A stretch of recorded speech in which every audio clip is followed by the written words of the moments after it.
Okay, so in this final video, let's talk about what we've learned so far. Hebrew, the Alef-Bet is composed of 22 letters, and if you count this out, you might think that it appears as if there's more letters, but what we do, we don't count any of the letters that have different forms, like the bet and the vet right here. We don't count this twice.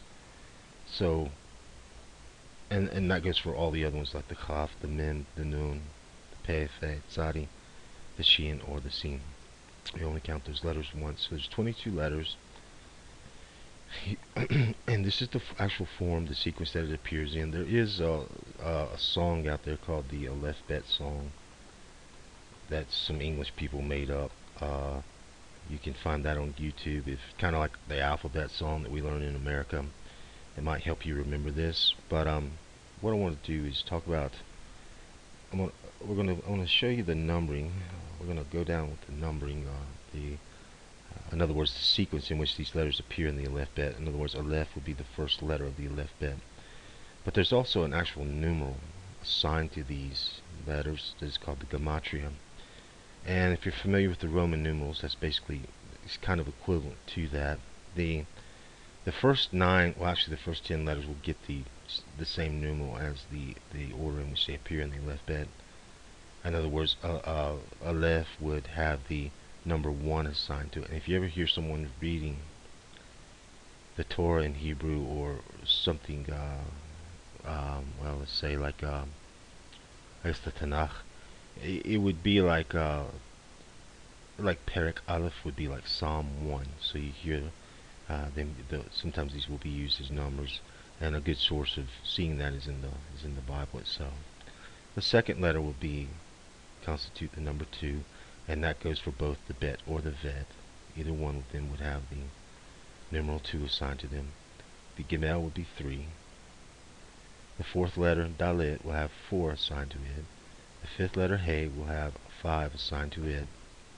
The sixth letter will have the number 6 assigned to it. The seventh letter will have 7. The eighth letter will have 8. And then the ninth letter, Tet, will have the number 9 assigned to it. From the Yud to the Tzadi, it's going to have a sequence of 10s. So in other words, the Yud is going to be the 10th letter of the Alef-Bet, but it'll have 10 associated with it. But the Chaf, Kaf, and the final Chaf will have, even though they will constitute the 11th letter of the Alef-Bet, they'll have the number 20 assigned to them. Lamed is 12th letter, and it'll have the number 30 assigned to it. 40 for the Mem, and it'll be the 13th letter. 14th letter Nun will have 50. 15th letter Samech will have 60. The 16th letter Ayin will have 70. The 17th letter, which is going to be Peh, Fe, Peh, Fe, will be 80. And then the Tzadi will be 18, and it'll have 90 assigned to it. Now, for the Kuf to the end, we're going to be using sequences of hundreds. So Kuf will be the what do we say, 19th? Yeah, the 19th letter of the Alef-Bet, and it'll stand for 100. Resh will be 20, but it'll be 200. The Shin or the Sin will be 21, and it'll be 300. The Tav will be 22, and it'll be 400. Now, if you ever look into something like Kabbalah, which is a mystical form of Judaism, not necessarily Kabbalah, but some of the more, well, it's found in Kabbalah. I guess it roots back to that, but a lot of names for God, a lot of important words will add up to a specific number that has some meaning. A very simple example would be the word Chi, which is a Chet and a Yud. The Yud will have 10, and the Chet will be 8. This in Hebrew means life. And if you add these numbers up, you get 18. And obviously 18 is a very strong symbol of life for men and women when they come into their manhood or womanhood.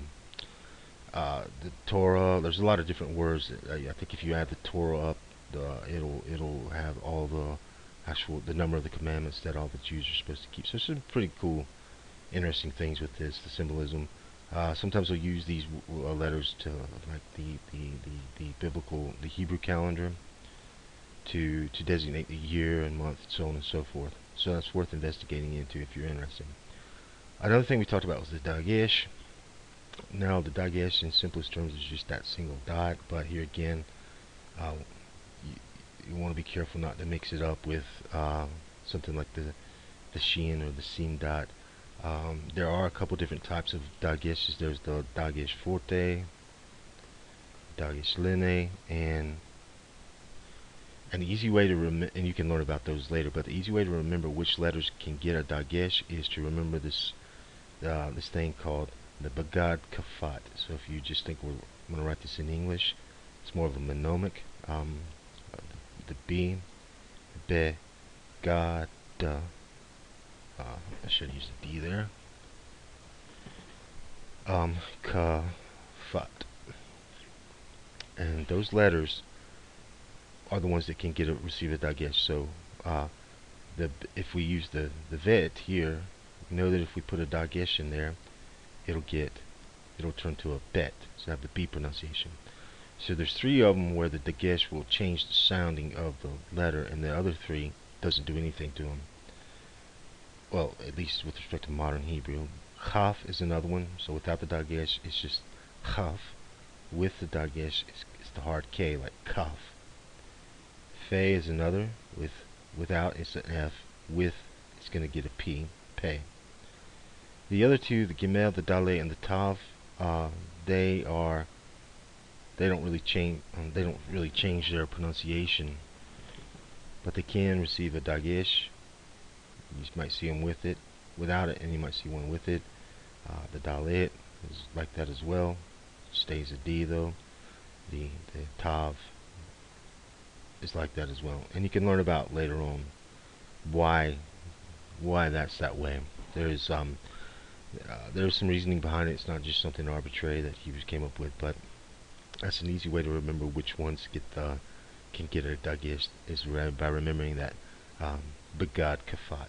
So a little bit about the numeral, the numerals, the gematria that's behind that, the some of the Dagesh and ways of remembering that, and let's try practicing something from the Torah and give you an idea what you should be able to do thus far. Okay, so what you should be able to do, if by the end of the series, if you learned all the letters, the correct pronunciations, including the vowel marks, is be able to read some Hebrew such as this.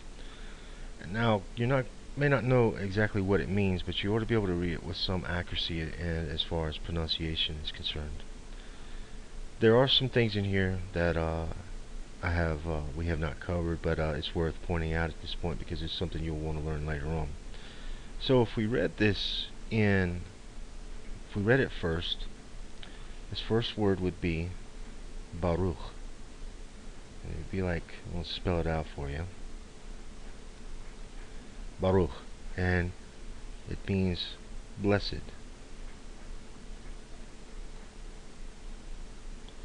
Baruch Atah. Now Atah is the personal pronoun for you, masculine. Blessed art you. In Hebrew, the verb to be is not conjugated in the present tense. It's just always implied. So Baruch atah, blessed are you. And there's something here I wanted to show you out. Notice that here we're using the tet with the it's got a dagesh in the middle. This is where you might see something like this. And we just talked about the dagesh earlier. In fact, I should have wrote. Let me write this above here. Atah. Really, this is kind of like saying. It's kind of like putting 2 T's together. So see where you got a doubling of letters. at, ta. So it's more about the syllables, at, ta. It's very quick, but sometimes you'll see that that's what the dagesh is being used for in those letters, particularly the ones that the dagesh doesn't change the pronunciation of it. It's a little bit more of an advanced topic you can learn later on, but I just wanted to point that out because this is one word where we're kind of seeing that. This would, here again, mean you, the masculine form of it.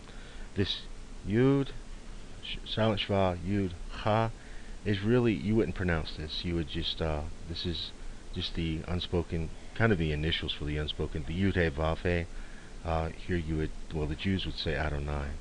So we're speaking about the Lord. So blessed art thou, O Lord, or blessed are you, Lord, or Adonai. Elohinu is, remember we got this ending here. So Elo, you really would say this like Heinu, and that is referring to our God. One thing that is different here, notice the vowel marks, that you got this shva next to a sigom.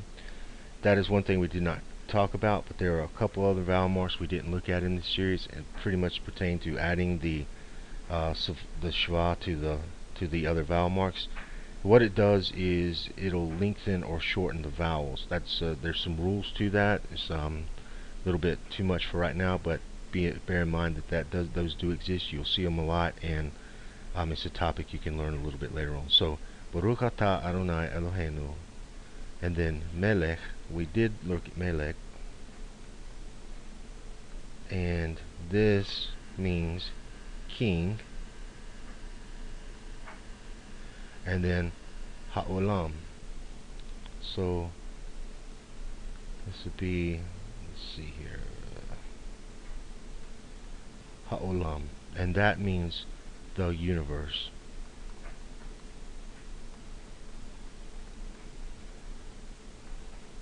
So Baruch atah Adonai Eloheinu Melech Ha'olam. Blessed are you, O Lord, King of the universe. ... The reason that's there is because this is a very common Jewish prayer, that it begins at the beginning of a prayer and goes on to thank God for something else. The Jews will say it quite commonly when they're blessing, putting on the talit, reading the commandments, doing a good deed, etc. A lot of their prayers will begin this way. So you ought to be able to read these some words in Hebrew with some accuracy, although you may not know exactly what they mean at this point, but that's something you'll learn a little bit later. Real quickly, let me just do something else. Let's suppose I put sure, and I'm not going to use the vowel marks because we're running out of time, but let's say I put shalom, shalom, ani, let's say Brad, shalom, ani Brad, ani Gar. Well, let's say, let me do this. Ani me America. I'm not sure what. I think that's a kuf there. This is really sloppy, but this is typically what you'd be doing if you were learning modern Hebrew. Ani me America evol. Ani רוצה לגור בישראל.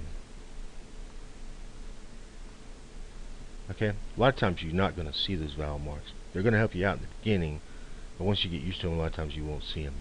Okay, shalom ani Brad, ani מאמריקה, אבל אני רוצה לגור Israel. Basically what that is saying is, shalom, my name is Brad, or I am Brad. Actually, yeah, it would be I am Brad. If I were going to say my name is Brad, it'd be Shmi. Ani me America, that's saying I am from America. Aval means but. Ani rotze, I want, legur, to live by Israel, in Israel. So shalom, my name is Brad. Ani, I am from America, but I would like to, or I want to live in Israel. So that's using the handwriting script. So you ought to be able to read through the anything in the block script, the handwriting script, with some accuracy, particularly if it's got the vowel marks. Although right at this point, if you're brand new to Hebrew, you probably won't know what any of it means, but part of Hebrew is just learning the Alef-Bet, getting the accuracy with the pronunciation, and then after that it actually becomes a lot simpler. It's not that hard of a language to learn once you nail down this part. So thanks for watching. Thanks for purchasing the series. If you did, stay in touch with my blog, and be sure to look for new lessons that come out in the future, and take care.